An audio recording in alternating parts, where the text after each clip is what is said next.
ከመዲናችን አዲስ አበባ በስተደቡብ ምስራቅ አቅጣጫ 430 ኪሎ ሜትሮችን አቆራርጠን ስንጓዝ የአየር ንብረቱ እየቀዘቀዘ መልክዓ ምድሩም በለምለም አረንጓዴ ምንጣፍ እየተሸፈነ ይመጣል።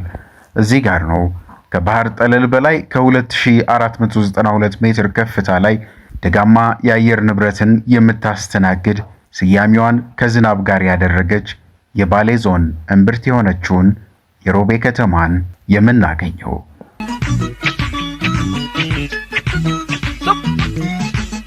በ1923 እንደተቆረቆረች የሚነገርላት ይህችው ከተማ የስያሜዋ ታሪክ ራሱን ከተፈጥሮ ጋር ያቆራኘ ሆኖ እናገኘዋለን። የአካባቢው አባቶች እንደሚተርኩት አባገዳዎች ለከተማዋ ስያሜን ለመስጠት በተሰባሰቡበት ስፍራ ላይ ዝናብ በድንገት ጣለ። አባገዳዎቹ ይህንን እንደ በረከትና በርህራሄ የተገኘ መሆኑን ቆጥረው በኦሮምኛ ቋንቋ ሮባ ማለት ዝናብ መሆኑንም ተገንዝበው የዚችን ከተማ መጠሪያ ሮቤ ይሁን አሉ። ሌሎች ደግሞ የከተማዋ ስያሜ ያገኘችው እዚያ ይኖር ከነበረ ሮባ ከተባለ አንጋፋ ሰው ሊሆን እንደሚችል ይገምታሉ። ባሌ ሮቤ ዛሬ የብዝሃነት የፍቅርና የእንግዳ አክባሪነት ተምሳሌት ከተማ ነች። ሙስሊሙ፣ የኦርቶዶክስ እምነት ተከታዩና የፕሮቴስታንት እምነት ተከታዮች እጅና ጓንቱ ነው ተከባብረው የሚኖሩባት ድንቅ ምድርም እንደሆነች ያነሱላታል። ሮቤ በሶስት ክፍለ ከተሞች የተዋቀረችና የኢኮኖሚ እንቅስቃሴዋንም በንግድ ላይ ያደረገች ነች። ይቺ ምድር በስንዴና በወተት ምርት የተትረፈረፈች የተፈጥሮ ጸጋን የተቸረች ምድርም ናት። ከተማዋ የእውቀት ማዕከል በመሆን ታሪክ ይመዘግባታል። ለዚህም በከተማዋ የሚገኙ የመጀመሪያና የሁለተኛ ደረጃ ትምህርት ቤቶች እንዳሉ ሆነው የመደወላቡ ዩኒቨርሲቲም የከተማዋ የእውቀት ፋናዎቹ ነው ይገኛሉ። በከተማዋ መሃል ስንጓዝ ባሌ ካፈራቻቸው የነጻነት አርበኞች መካከል ስማቸው በጉልህ የሚነሱት ጀነራል ዋቆ ጉቱ ሐውልታቸው እንደ መታሰቢያነት ቆሞ ይገኛል። የሮቤን ሕዝብ የነጻነትና የጀግንነት ታሪክም በእሳቸው ይመሰላል። አሁን ጉዟችንን ከሮቤ ከተማ ወጣ አድርገን ወደ ተፈጥሮ ድንቅ ስፍራዎቿ እናመራለን። ከሮቤ ከተማ ተነስተን 120 ኪሎ ሜትሮችን ወደ ምስራቅ ስንጓዝ የተፈጥሮን ድንቅ የስነ ህንጻ ጥበብ ወደሚመሰክረው በአፍሪካ ትልቁ የከርሰ ምድር ዋሻ ወደ ሆነው ወደ ሶፍ ዑመር እንደርሳለን። ይህ ቦታ ተፈጥሮ፣ ታሪክና መንፈሳዊነት በአንድነት የተሳሰሩበት ድንቅ ስፍራ ነው። የዌብ ወንዝ ለዘመናት የኖራ ድንጋዩን እየሰረሰረ የፈጠረው ይህ አስገራሚ ዋሻ ከ15 ኪሎ ሜትር በላይ ርዝመት ያለው ነው። ወደ ዋሻው ስንዘልቅ የሚሰማው የውሃ ድምፅ ያስተጋባል። የጨለማው ግርማ ሞገስም ልብን በሰላም ይሞላል። በተለይም የምሰሶ አዳራሾች ተብለው የሚጠሩት ክፍሎች ልክ በአንድ ታላቅ መሐንዲስ ሆን ተብለው የተሰሩ ቤተ መንግስት ይመስላሉ። ግዙፍና ውብ የሆነው የተፈጥሮ የድንጋይ ምሰሶዎች ጣሪያውን ተደግፈው የቆሙበት ምስልም አስደናቂ ነው። ሶፍ ዑመር ከተፈጥሯዊ ውበት ባለፈ ታላቁ የእስልምና መሪ ሼህ ሶፍ ዑመርና ተማሪዎቻቸው በ11ኛው ክፍለ ዘመን የመንፈሳዊ መማፀኛ አድርገው የተጠቀሙበት የተቀደሰ ስፍራ ነው። ዛሬም ድረስ ምዕመናን ወደዚያው ስፍራ ይጎርፋሉ።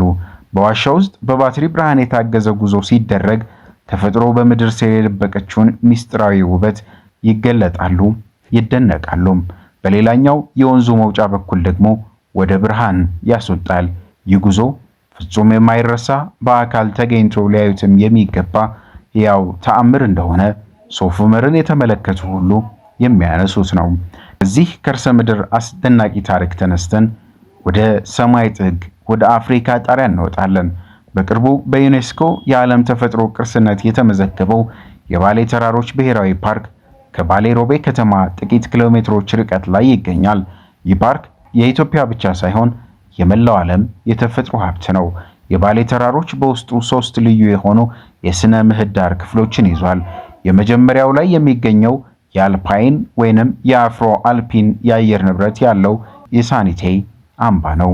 ይህ አምባ በአፍሪካ በትልቅነቱ የሚታወቅ ሲሆን በዓለም ላይ ቁጥራቸው እጅግ አናሳ በሆኑትና የመጥፋት አደጋ በተጋረጠባቸው የኢትዮጵያ ቀይ ቀበሮዎች ዋና መኖሪያ ነው። ቀበሮቹ በሳኒቴ አምባ ላይ አይጦችን ለማደን ሲሯሯጡ ማየት የተለመደ ትዕይንት ነው። ሁለተኛው አስደናቂ ገጽታ የባሌ ድኩላ ወይንም ማውንቴን ኒያላና ሌሎች ብርቅዬ የዱር እንስሳት የሚገኙበት ለምለሙ ሜዳ ክፍል ነው። ሶስተኛውና የተለየው ደግሞ ወደ ደቡብ ሲወረድ የሚቀበለው በጭጋግ የተሸፈነውና ሚስጥራዊው የሐረና ደን ነው። ይህ ደን የዱር ቡና፣ የተለያዩ የእጽዋት ዝርያዎችና የዱር እንስሳት መገኛ ሲሆን ልክ እንደ ተረት መጽሐፍ በአረንጓዴ አልጌ የተሸፈኑ ግዙፍ ዛፎችን የያዘ ነው። ባሌ ተራሮቿ የውሃ ማማ ናቸው። ከዚህ ተራራ የሚፈልቁ በርካታ ወንዞች ለምስራቅ አፍሪካ በሚሊዮን ለሚቆጠሩ ሕዝቦች የህይወት ምንጭ ናቸው። እዚህ ቦታ ላይ ቆመን ደመናውን ዝቅ ብለን ስንመለከት ራሳችንን ከተፈጥሮ ጋር ፍጹም እንድናዋሃድ ያስደርገናል። ጉዟችን ከሮቤ ከተማ ጀምሮ ከሶፍ ዑመር ሚስጥራዊ ዋሻዎች አልፎ በባሌ ተራሮች ማራኪ ከፍታ ላይ ተጠናቋል። ባሌ ሮቤ ከተፈጥሮ ውበት በተጨማሪ የታላላቅ የሀገር ባለውለታዎች የጀግኖች እና የአርበኞች መፍለቂያም ናት። በአንድ በኩል የስንዴና የወተት በረከት፣ በሌላ በኩል ደግሞ የቱሪዝም ማዕከልነት፣ ከሁሉም በላይ ደግሞ ፍቅርንና እንግዳን አክብሮ መቀበልን ባህሉ ያደረገው ህዝቧ ባሌ ሮቤን ተመራጭ ያደርጋታል። ባሌን ሳይረግጡ ሮቤን ሳይረግጡ ሶፍ ዑመርንና የባሌ ተራሮችን ሳይጎበኙ ኢትዮጵያን አውቃታለሁ ማለት አይቻልም። የባሌዋ ዕንቁ ሮቤ ከተማም ሁሌም እጆቿን ዘርግታ እንግዶቿን ትጠብቃለች። ባሌ ሮቤ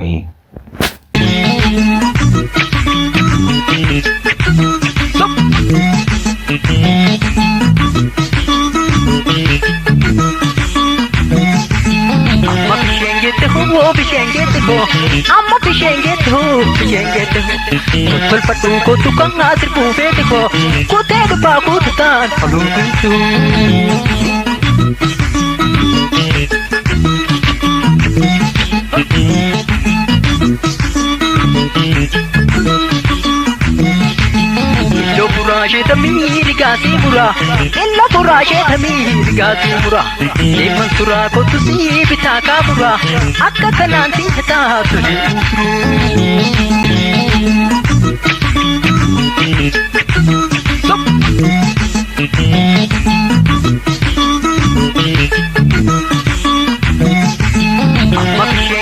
वो बिशेंगे देखो अम्मा बिशेंगे तो बिशेंगे देखो फल पट्टू को तू कंगा सिर पूफे देखो कुत्ते के पाकू तान फलू तू